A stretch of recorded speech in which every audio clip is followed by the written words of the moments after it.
Hi everyone, aldehyde ketones पढ़ रहे थे हम लोग। मेथड्स ऑफ प्रिपरेशन में जो है कुछ मेथड्स हम लोगों ने पहले देखा था।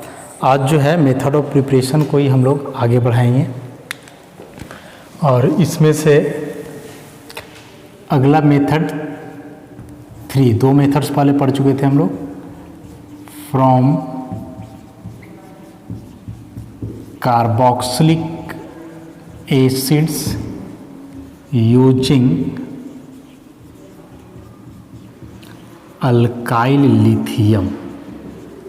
कार्बोक्सिलिक एसिड से बनाएंगे हम लोग अल्डिहाइड कीटोन अल्काइल लिथियम का इस्तेमाल करके। तो कार्बोक्सिलिक एसिड और अल्काइल लिथियम के बीच किस प्रकार का रिएक्शन होता है, इसी को मेनली हम लोग को जो है कंसिडर करना है इसमें। तो देखो, कार्बोक्सिलिक एसिड को हम लोग जनरली रिप्रेजेंट करते हैं ऐसे। एक कार्बोक्सिलिक एसिड है, कार्बोक्सिलिक एसिड, इसका रिएक्शन अल्काइल लिथियम से R-Li, अल्काइल लिथियम। देखो, अल्काइल लिथियम में जाहिर सी बात है कि कार्बन और लिथियम के बीच बॉन्ड होगा, और कार्बन और लिथियम में यदि इलेक्ट्रोनेगेटिविटी डिफरेंस देखा जाए तो कार्बन नॉन मेटल है, तो जाहिर सी बात है कि इसका इलेक्ट्रोनेगेटिविटी जो है वह लिथियम से अधिक होगा। कार्बन का इलेक्ट्रोनेगेटिविटी जो है वह लिथियम से अधिक होगा। तो उस हिसाब से अल्काइल पे हम लोग पार्शियल नेगेटिव चार्ज देते हैं, लिथियम पे पार्शियल पॉजिटिव। और यहाँ देखोगे कार्बोक्सिलिक एसिड में तो ऑक्सीजन हाइड्रोजन के बीच बॉन्ड है, तो ऑक्सीजन का इलेक्ट्रोनेगेटिविटी अधिक, इसलिए इस पर पार्शियल नेगेटिव और हाइड्रोजन पर पार्शियल पॉजिटिव, ऐसा। अब ये एसिड है क्योंकि H+ आयन रिलीज करता है। अल्काइल लिथियम में R पे माइनस है, तो माइनस वाला क्या करता है कि इस H+ को ले लेता है। मतलब कार्बोक्सिलिक एसिड यहाँ अपना H+ आयन देगा, मतलब H+ आयन डोनर का काम करेगा, और alkyl lithium H+ ion acceptor का। तो H+ आयन एक्सेप्टर को हम लोग बोलते हैं बेस। मतलब इस पोजीशन में जो है अल्काइल लिथियम किसका जैसा बिहेव करेगा, बेस के जैसा। ड्राई ईथर मीडियम रहता है सॉल्वेंट इसमें। तो देखो, ER-C डबल बॉन्ड O, ये O पर माइनस और यहाँ जुड़ेगा जाके Li+, ये R' और H जो है बाहर हो जाएगा, ये हाइड्रोकार्बन बना। अब जो यहाँ लिथियम के साथ ही जो सॉल्ट बना है कार्बोक्सिलिक एसिड का, तो एक बार फिर से रिएक्शन होता है यहाँ अल्काइल लिथियम का, और फिर से वही negative positive.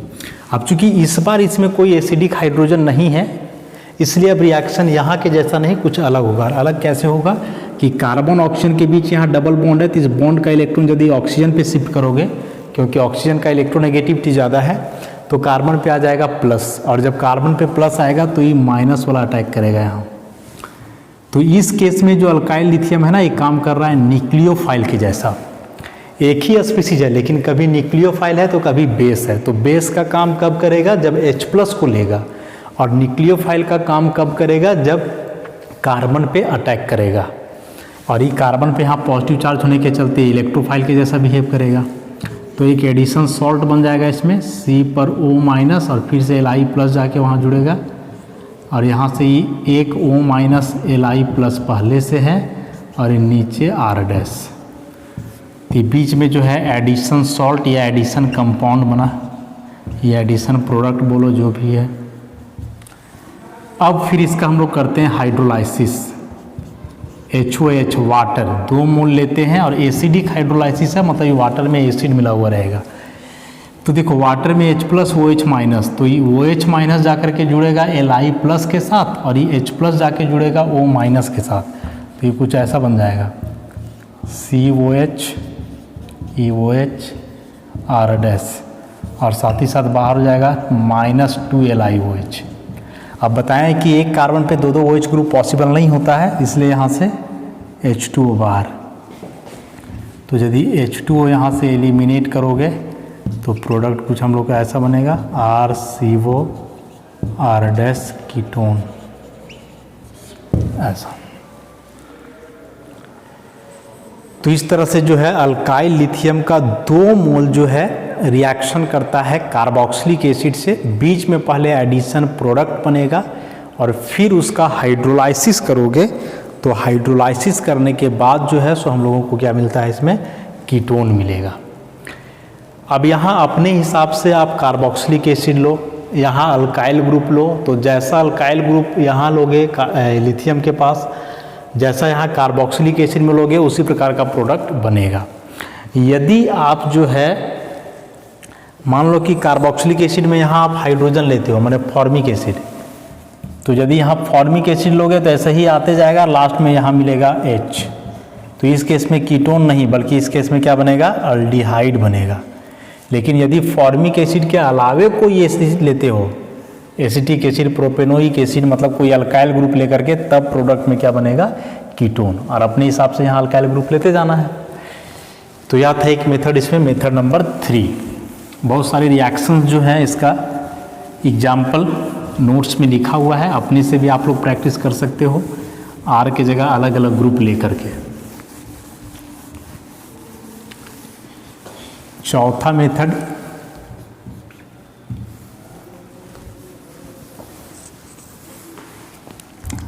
By dry distillation of calcium salt of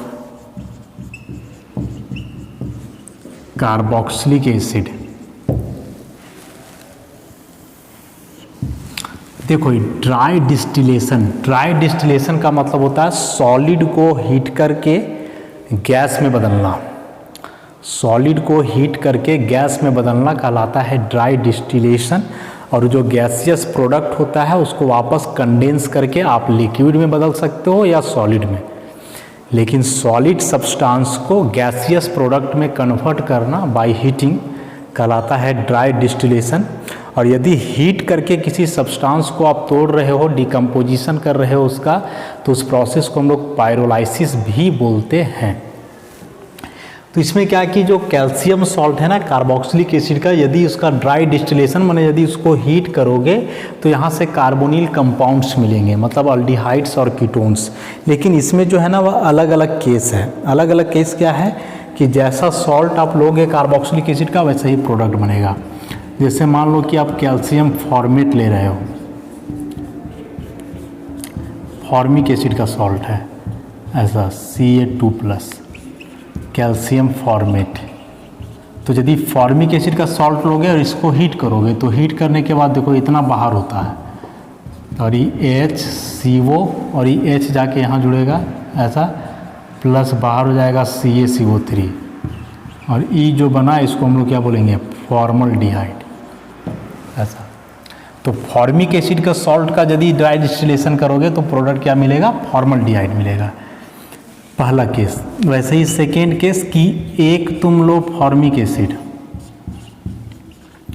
एक लेना है फॉर्मिक एसिड का कैल्शियम सॉल्ट और दूसरा लेना है कोई भी हाइयर एसिड फॉर्मिक एसिड के अलावे, जैसे मान लो कि एसिटिक एसिड का ले लो।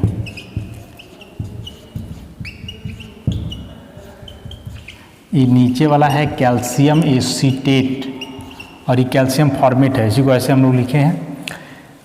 और इसको भी हीट करोगे तो यहाँ भी कुछ वैसा ही होगा। और वैसा ही किस प्रकार से होगा, ये एक CaCO3 बाहर हो जाएगा यहाँ से, और ये दूसरा CaCO3 यहाँ से बाहर होगा ऐसा।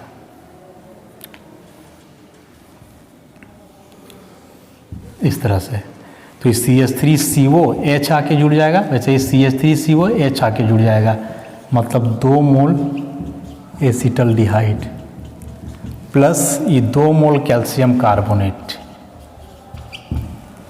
तो पहला केस में हम क्या बताए कि यदि केवल फॉर्मिक एसिड का सॉल्ट लेते हो और हीट करोगे तो फॉर्मल्डिहाइड, एक फॉर्मिक एसिड और दूसरा कोई भी हाइयर एसिड का सॉल्ट लेते हो तो प्रोडक्ट बनेगा हाइयर अल्डिहाइड, माने फॉर्मल्डिहाइड के अलावे कोई भी ले सकते हो। यहाँ तुम 2 कार्बन कम लिए, तुम 3 कार्बन 4 कार्बन कुछ भी, तो इस केस में जो प्रोडक्ट बनेगा वह हाइयर अल्डिहाइड माने फॉर्मल्डिहाइड के अलावे।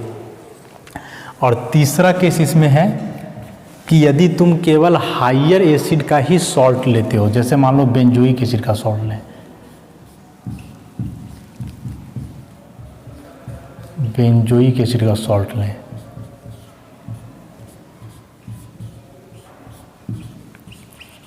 ऐसा कैल्शियम बेंजोएट और इसको हीट करें तो ये फिर से यहाँ CaCO3 बाहर हो जाएगा और प्रोडक्ट के रूप में हम लोगों को कुछ ऐसा मिलेगा।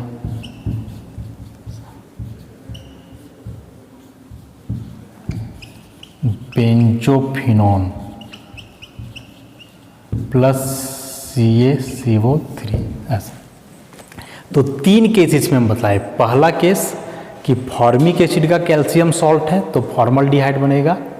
दूसरा केस कि एक फॉर्मिक एसिड और दूसरा कोई हाइयर एसिड का सॉल्ट है, मिक्सचर मतलब, तो उसमें हाइयर अल्डिहाइड। और तीसरा केस कि यदि हाइयर एसिड का कैल्शियम सॉल्ट है, हाइयर एसिड हम लोग बोले फॉर्मिक एसिड के अलावे, तो उस केस में जो है सो फिर कीटोन बनेगा। 3 केस, पहला फॉर्मल्डिहाइड, दूसरा हाइयर अल्डिहाइड माने फॉर्मल्डिहाइड के अलावे, और तीसरा कीटोन। तो डिपेंड करेगा कि किस प्रकार का सॉल्ट यहाँ पे लिए हो। तो 4 मेथड्स हुए।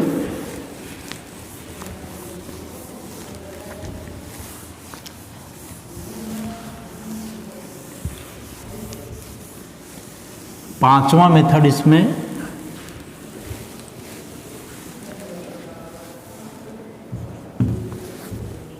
by passing the vapors of carboxylic acid over heated manganous oxide, formula इसका MnO नहीं, by passing the vapours of carboxylic acid over heated manganous oxide. तो यहाँ भी पहले वाला ही प्रोसेस होगा। जैसे कैल्शियम सॉल्ट को अभी हम लोग हीट कर रहे थे तो डिकम्पोजिशन होकर के बन रहे थे ना कार्बोनिल कंपाउंड्स, उसी प्रकार से यहाँ होंगे। बस यहाँ होता है कि कार्बोक्सिलिक एसिड के वेपर को पास करवाया जाता है मैंगनस ऑक्साइड से। तो इसमें भी अलग अलग केस है। पहला केस कि यदि आप फॉर्मिक एसिड के वेपर को पास करवाते हो, 2 मोल लेना है, याद रखोगे, जो भी एसिड लेंगे, formic acid,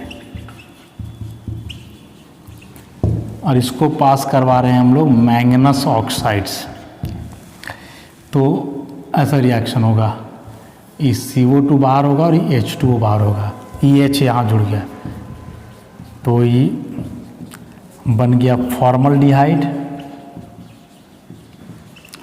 plus CO2 plus H2O ऐसा। तो फॉर्मिक एसिड के वेपर को हम लोग मैंगनस ऑक्साइड से पास करवाए, मतलब डिकम्पोजिशन हुआ, ये टूट गया, इसका पायरोलाइसिस हुआ और बना फॉर्मल्डिहाइड, CO2 और H2O। दूसरा केस कि इसमें से एक आप फॉर्मिक एसिड लो और दूसरा कोई भी हाइयर एसिड ले लो, जैसे बेंजोइक एसिड ले लो ऐसा। तो इस केस में फिर ऐसे ही हटेगा, ये MnO के साथ हीट करोगे तो इस बार बन जाएगा बेंजल्डिहाइड,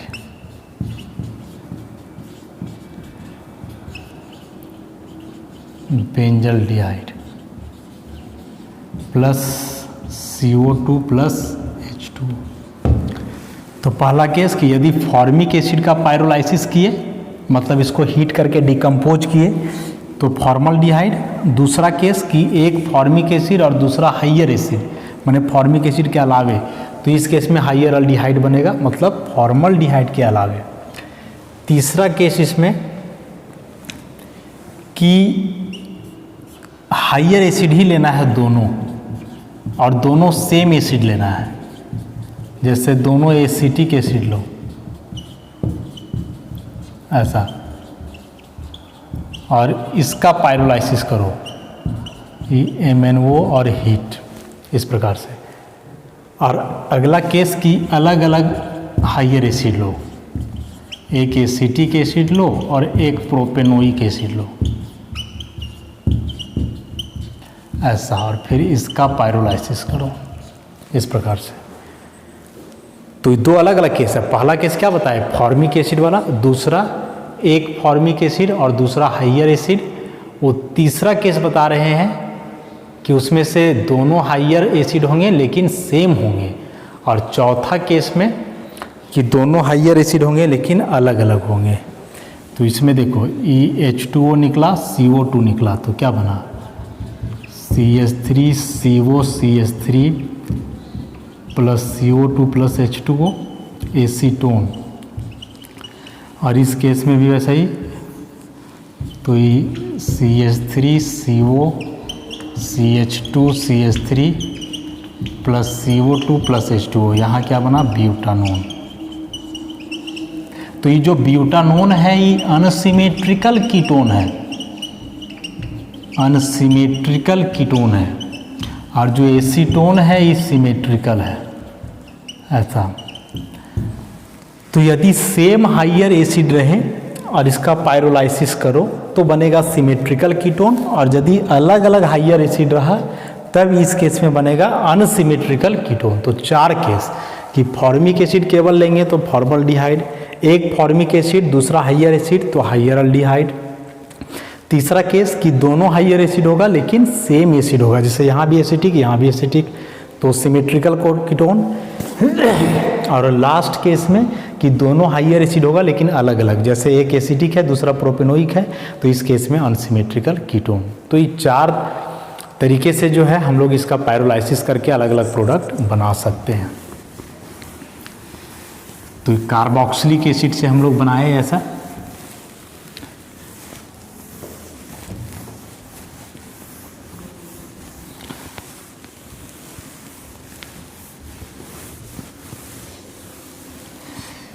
अगला मेथड इसमें अब हम लोग देखेंगे,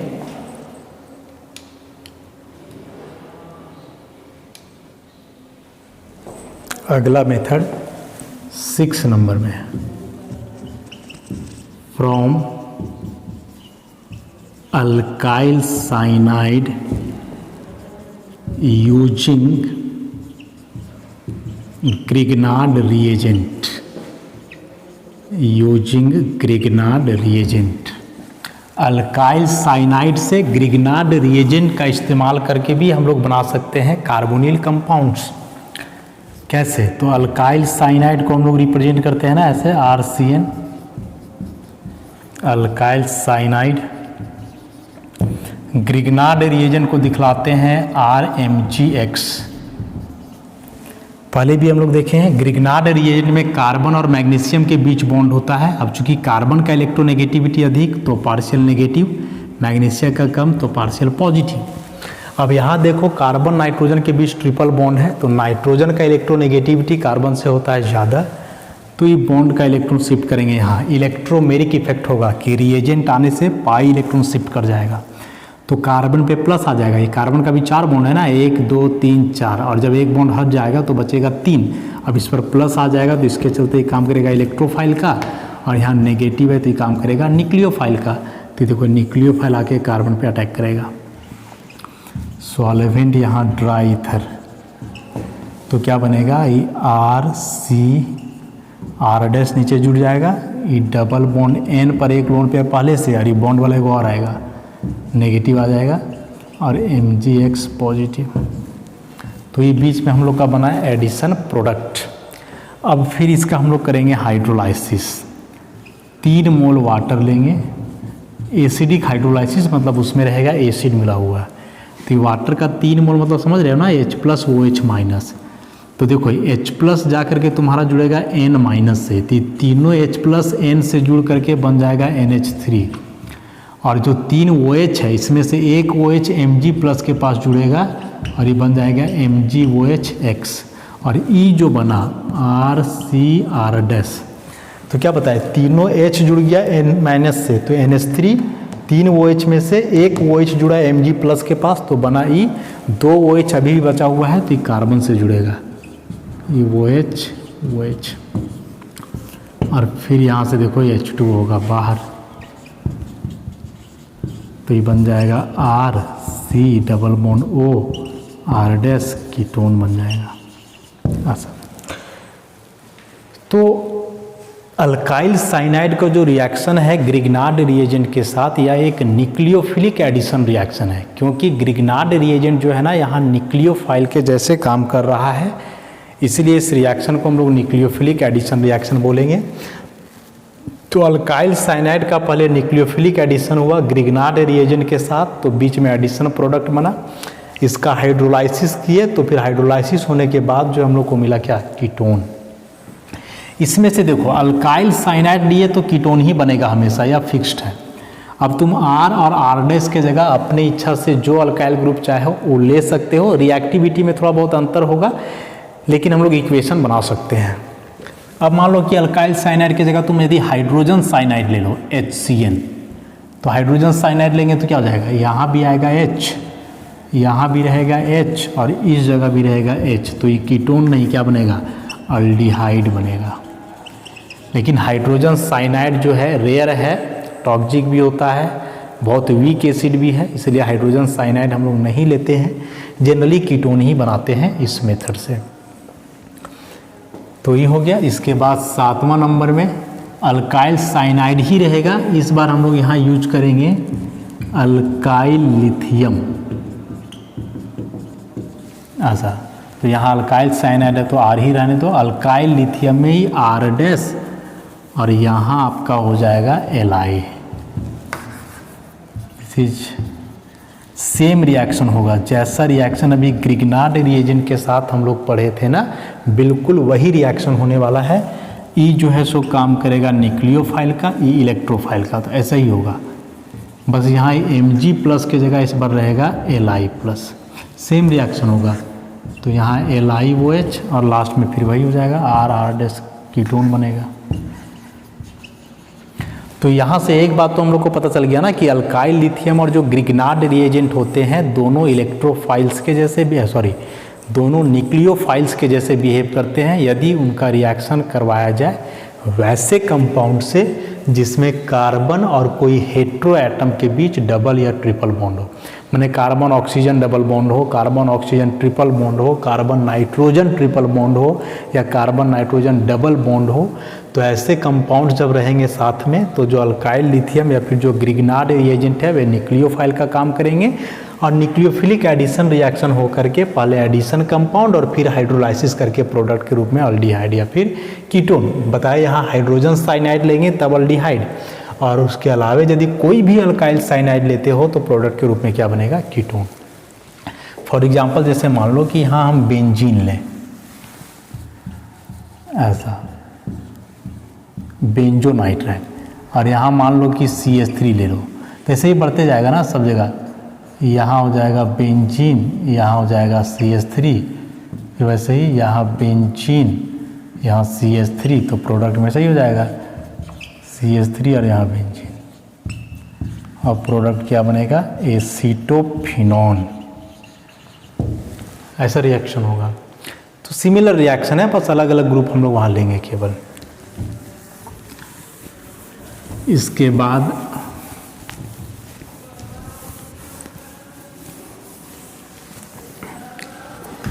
आठवां नंबर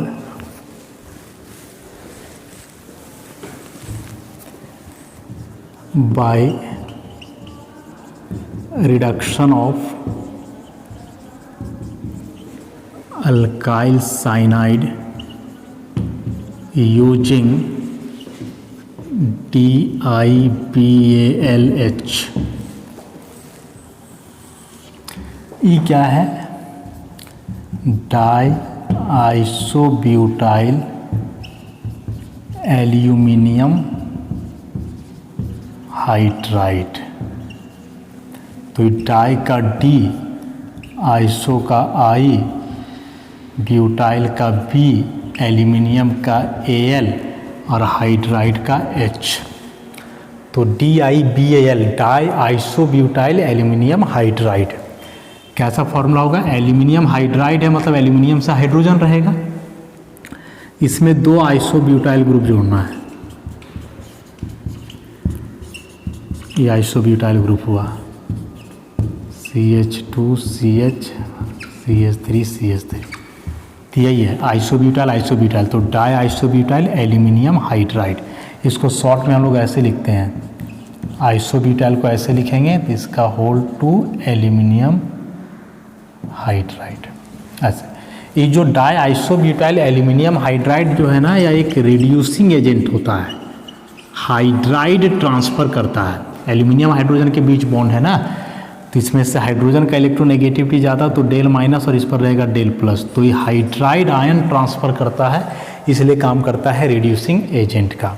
तो रिड्यूसिंग एजेंट होने के नाते जो है सो ये अल्काइल साइनाइड को पहले रिड्यूस करता है और रिडक्शन के बाद उसका हाइड्रोलाइसिस करके हम लोगों को मिल जाएगा कार्बोनिल कंपाउंड। जनरली इसमें अल्डिहाइड का फॉर्मेशन होता है।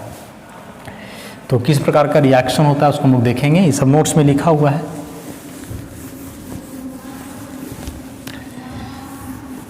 तो देखो ये RC∼N इसका रिएक्शन बताए कि डाई आइसोब्यूटाइल एल्यूमिनियम हाइड्राइड से। ये है तुम्हारा डाई आइसोब्यूटाइल एल्यूमिनियम हाइड्राइड, ये तुम्हारा अल्काइल साइनाइड हुआ, अल्काइल साइनाइड। देखो इसमें देखोगे ना तो यहाँ एल्यूमिनियम का वैलेंस शेल में 2, 2, 4, 2, 6 इलेक्ट्रॉन है। हम लोग पढ़े हैं कि 8 इलेक्ट्रॉन होना चाहिए, तो 8 इलेक्ट्रॉन्स करने के लिए या 2 इलेक्ट्रॉन गेन करना चाहेगा। 2 इलेक्ट्रॉन माने पेयर ऑफ इलेक्ट्रॉन, और जब पेयर ऑफ इलेक्ट्रॉन गेन करना चाहेगा तो ये काम करेगा लेविस एसिड का। और यहाँ नाइट्रोजन के पास एक्स्ट्रा इलेक्ट्रॉन है तो ये लोन पेयर डोनेट कर सकता है, इसलिए काम करेगा लेविस बेस का। तो सबसे पहले अपना इलेक्ट्रॉन पेयर डोनेट करेगा इसको, और ऐसा करने के बाद ये RC∼N और ये एल्यूमिनियम के साथ बॉन्ड बन जाएगा। ये आइसोब्यूटाइल, यहाँ भी आइसोब्यूटाइल, इधर हाइड्रोजन। अब एल्यूमिनियम पे आ जाएगा नेगेटिव और नाइट्रोजन पे आ जाएगा पॉजिटिव। अब नाइट्रोजन काफ़ी ज़्यादा इलेक्ट्रोनेगेटिव एलिमेंट है ना, और इस पर पॉजिटिव चार्ज है, मतलब नाइट्रोजन इलेक्ट्रॉन लेने वाला है और ऊपर से इसके पास इलेक्ट्रॉन की कमी है, तो क्या करेगा बहुत जल्दी जो है ये ट्रिपल बॉन्ड का इलेक्ट्रॉन विड्रॉ करेगा। तो ये कार्बन का जो अभी 4 बॉन्ड देख रहे हो, एक बॉन्ड का इलेक्ट्रॉन नाइट्रोजन ही ले लेगा, तो इसके पास इलेक्ट्रॉन की कमी हो जाएगी। तो यहाँ से पूरा हाइड्राइड ग्रुप उठ करके यहाँ आएगा बॉन्ड सहित, और ये ऐसा करने के बाद हो जाएगा RCH, ये हो जाएगा डबल बॉन्ड NAl और इसके साथ 2 आइसोब्यूटाइल, ऐसा। अब इसका लोन पेयर अपना वैसे ही रह गया। तो ये बीच में जो है सो इंटरमीडिएट कंपाउंड बना, कब ये हाइड्रोजन ट्रांसफ़र हुआ, हाइड्रोजन नहीं इसको हाइड्राइड ट्रांसफ़र बोलेंगे। हाइड्राइड क्यों, क्योंकि H पर माइनस है, बॉन्ड में 2 इलेक्ट्रॉन है ना, तो दोनों इलेक्ट्रॉन लेकर के जाएगा ये हाइड्रोजन। अभी जो बना है इसका हम लोग यहाँ से करते हैं हाइड्रोलाइसिस वाटर के साथ। तो हाइड्रोलाइसिस में ऑक्सीजन जाकर के जुड़ जाएगा यहाँ, तो ये RCOH प्रोडक्ट के रूप में क्या बन जाएगा, अल्डिहाइड। साथ ही पूरा ग्रुप जो है सो साइड प्रोडक्ट के रूप में जो है सो यहाँ से क्या हो जाएगा, बाहर हो जाएगा। तो यहाँ तक समझ गए। इसके आगे भी इसका मैकेनिज्म है, हम लोग अटैक वगैरह दिखला सकते हैं, लेकिन उतना डिटेल में नहीं जाना है। बस यहाँ से बताया कि बॉन्ड क्लीव करेगा, ये ऑक्सीजन C के साथ जुड़ करके जो है ये COH बन जाएगा, मतलब CHO अल्डिहाइड, और ये जो है सो साइड प्रोडक्ट के रूप में होगा बाहर। तो याद रखोगे कि जब डाई आइसोब्यूटाइल एल्यूमिनियम हाइड्राइड का इस्तेमाल करते हैं हम लोग, तो सबसे पहले जो रिएक्शन है वो लेविस बेस और लेविस एसिड का रिएक्शन है। तो इसमें देखो प्लस माइनस सॉल्ट बन रहा है, और यहाँ से फिर हाइड्राइड ट्रांसफ़र होकर के एक इंटरमीडिएट प्रोडक्ट बनेगा, और फिर उसका हाइड्रोलाइसिस करोगे तो फाइनल हम लोगों को क्या मिल जाता है, अल्डिहाइड मिलता है। तो ये हुआ हम लोग यदि अल्काइल साइनाइड का रिडक्शन करेंगे डाई आइसोब्यूटाइल एल्यूमिनियम हाइड्राइड का इस्तेमाल करके, तब इसमें भी अल्काइल की जगह अपना अलग अलग ग्रुप ले करके जो है सो बना सकते हो।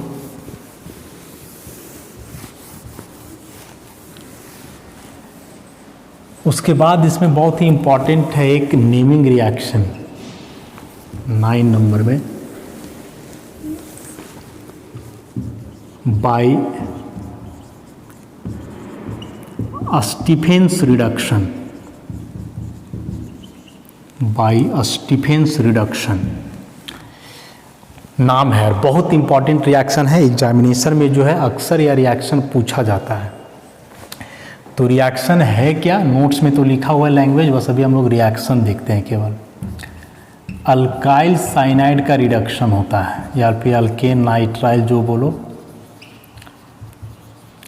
रिडक्शन कहने का मतलब कि पहले हाइड्रोजन जुड़ेगा, और ये हाइड्रोजन कहाँ से आता है, तो स्टेनस क्लोराइड SnCl2 और हाइड्रोक्लोरिक एसिड का रिएक्शन से। देखो ये जो SnCl2 है ना, स्टेनस क्लोराइड, ये हाइड्रोक्लोरिक एसिड से रिएक्शन करके SnCl4 प्लस हाइड्रोजन देता है H2, और इसी हाइड्रोजन का इस्तेमाल यहाँ किया गया है। देखो ऑर्गेनिक जब भी पढ़ोगे ना और ऐसे स्क्वायर ब्रैकेट के अंदर कोई स्पीसीज लिखा हुआ रहेगा तो समझ जाओगे कि ये स्पीसीज रिएक्शन के दरमियान ही बना है, ये अलग से नहीं लेना है। मतलब तुम रिएक्शन करवाओगे तो हाइड्रोजन को अलग से नहीं लेना है, ये हाइड्रोजन ई दोनों से बन जाएगा। मतलब तुमको नाइट्राइल लेना है और इसमें जो है सो ये दोनों मिला देना है, तो ये दोनों पहले आपस में रिएक्शन करेगा, ऐसा हाइड्रोजन देगा और वही हाइड्रोजन का इस्तेमाल यहाँ पर होगा। और ये हाइड्रोक्लोरिक एसिड का भी एक मॉलिक्यूल रहता है, तो ये बीच में पहले कुछ ऐसा इंटरमीडिएट प्रोडक्ट बनेगा। ये दो हाइड्रोजन है ना, तो एक कार्बन के पास जुड़ेगा, एक हाइड्रोजन के पास, तो इस CH और ये Cl जैसे वैसा ही रह जाएगा। तो बीच वाला जो प्रोडक्ट बना है इसको हम लोग बोलते हैं अल्डीमीन हाइड्रोक्लोराइड, ऐसा। अब फिर तुम इसका हाइड्रोलाइसिस करोगे, एसिडिक हाइड्रोलाइसिस, तो ऑक्सीजन जा कर के माने यहाँ से बॉन्ड टूटेगा। देखो ऑक्सीजन जा कर के यहाँ जुड़ जाएगा, तो हो जाएगा RCHO प्लस 2 हाइड्रोजन और ये पूरा मिल कर के बन गया क्या, NH4Cl। ये एल्डिहाइड का फॉर्मेशन हुआ।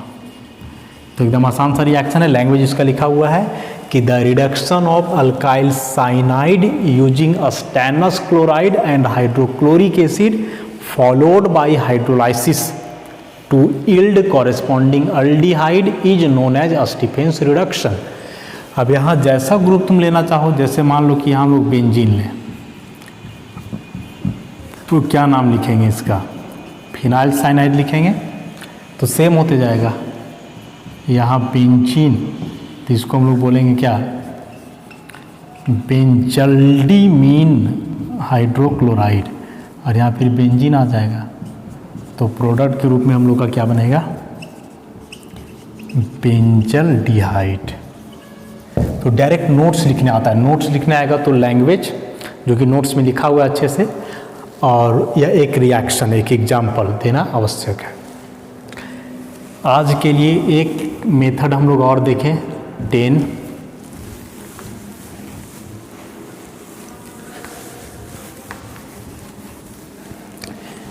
by reduction of esters using वही डाइआइसोब्यूटाइल एल्यूमिनियम हाइड्राइड। जैसे हम लोग नाइट्राइल का रिडक्शन किए थे डाइआइसोब्यूटाइल एल्यूमिनियम हाइड्राइड का इस्तेमाल करके हाइड्रोलाइसिस से होते हुए, उसी प्रकार से एस्टर से भी बनाया जाता है। तो एस्टर्स को जनरली हम लोग रिप्रेजेंट करते हैं ऐसे, ये तुम्हारा एस्टर हुआ। इसका रिएक्शन बताए कि डाइआइसोब्यूटाइल एल्यूमिनियम हाइड्राइड से करवाना है, इस प्रकार से। तो हम बताए ना कि एल्यूमिनियम में जो है सो यहाँ तुम्हारा होता है 6 इलेक्ट्रॉन, इसलिए काम करता है लेविस एसिड का। और यहाँ देखोगे तो ये ऑक्सीजन पर लोन पेयर है, यहाँ भी लोन पेयर है, तो ये अपना लोन पेयर देगा, तो ये काम करेगा किसका, लेविस बेस का। तो मान लो कि पहले अपना 2 इलेक्ट्रॉन ट्रांसफ़र किया है, तो और याद रखोगे कि इस केस में टेम्परेचर काफ़ी कम रहता है, -78 डिग्री सेल्सियस रीजन है। यदि हाई टेम्परेचर रखोगे ना तो एस्टर का रिडक्शन अल्कोहल में होता है, जबकि हम लोगों को बनाना है अल्डिहाइड, तो अल्डिहाइड बनाने के लिए टेम्परेचर कम। तो क्या हो जाएगा, ये RC⋯O और यहाँ से तुम्हारा जुड़ेगा एल्यूमिनियम, या आइसोब्यूटाइल, यहाँ भी आइसोब्यूटाइल H, इस पर माइनस और इस पर आ जाएगा प्लस। तो और यहाँ देखो वो R' नहीं। अब यहाँ से देखो ऑक्सीजन पे पॉजिटिव, तो ऑक्सीजन तो इलेक्ट्रोनेगेटिव एलिमेंट है ना, इस पर पॉजिटिव कैसे नहीं आना चाहिए। तो क्या होगा कि ई बॉन्ड का इलेक्ट्रॉन ले लेगा ऑक्सीजन, तब तक कार्बन का घट जाएगा, तो फिर हाइड्रोजन बॉन्ड सहित आके जुड़ेगा यहाँ, मतलब हाइड्राइड ट्रांसफ़र। बताएं कि डाइआइसोब्यूटाइल एल्यूमिनियम हाइड्राइड जो है रिड्यूसिंग एजेंट होता है, वह अपना हाइड्राइड ग्रुप ट्रांसफ़र करके रिड्यूस करता है। तो ऐसा करने से ही बन जाएगा RCO, और यहाँ तुम्हारा एल्यूमिनियम आइसोब्यूटाइल, या आइसोब्यूटाइल, यहाँ जुटा H और ये वो R', इंटरमीडिएट बना। फाइनली तुम इसका हाइड्रोलाइसिस कर दो H+HOH के साथ, तो देखो ई वाला बॉन्ड शिफ्ट होता है यहाँ और ई पूरा ग्रुप हो जाता है बाहर, तो ये तुम्हारा हो जाएगा RCOH एल्डिहाइड। साथ ही तुम्हारा बाहर क्या हुआ, ये एल्यूमिनियम आइसोब्यूटाइल और यहाँ से इस पर रहेगा प्लस तुम्हारा, और ये जो R' है इस पर रहेगा माइनस। तो ये जो तुम वाटर लिए हो ये H+OH-, तो ये OH- आके एल्यूमिनियम से जुड़ जाएगा और H+ आकर के यहाँ, तो ई वाला कन्वर्ट हो जाएगा तुम्हारा इस ग्रुप में, और इसमें H+ जुड़ेगा तो ये बन जाएगा अल्कोहल, ऐसा। तो एस्टर का जो है हम लोग रिडक्शन अल्डिहाइड में कर सकते हैं डाई आइसोब्यूटाइल एल्यूमिनियम हाइड्राइड का इस्तेमाल करके। देखो ऑर्गेनिक रिएक्शंस रटा नहीं जा सकता है क्योंकि बहुत सारे रिएक्शंस हो जाएंगे, और मान लो आप रटोगे यहाँ मिथाइल करके रट के गए हो, एग्जाम में यहाँ फिनाइल आ जाए तब तो दिक्कत हो जाएगा ना। तो बस कंसेप्ट समझना है कि इस रिएक्शन में क्या हुआ। जैसे हम बताए कि इस रिएक्शन में क्या हुआ, पहले लेविस बेस और लेविस एसिड का सिंपल सा रिएक्शन है, फिर यहाँ हाइड्राइड ट्रांसफर होकर के एडिशन कंपाउंड बना, और लास्ट में जो है सो इसका हाइड्रोलाइसिस कर दिए तो अल्डिहाइड बन गया, बाकी जो है सो यहाँ साइड प्रोडक्ट। तो इस तरह से आज बहुत सारे मेथड्स जो है हम लोगों ने कंसीडर किए अल्डिहाइड कीटोन बनाने का। इसमें से कुछ रिएक्शंस काफ़ी इंपॉर्टेंट थे, जैसे स्टीफेंस रिडक्शन, और ये सभी रिएक्शन एग्जामिनेशन में आता है। कन्वर्सन भी हम लोगों को बनाते चलना है। तो बाकी के और भी बहुत सारे मेथड्स हैं इसमें, जिसको धीरे धीरे आगे करके हम लोग डिस्कस करेंगे आगे का लेक्चर्स में। धन्यवाद।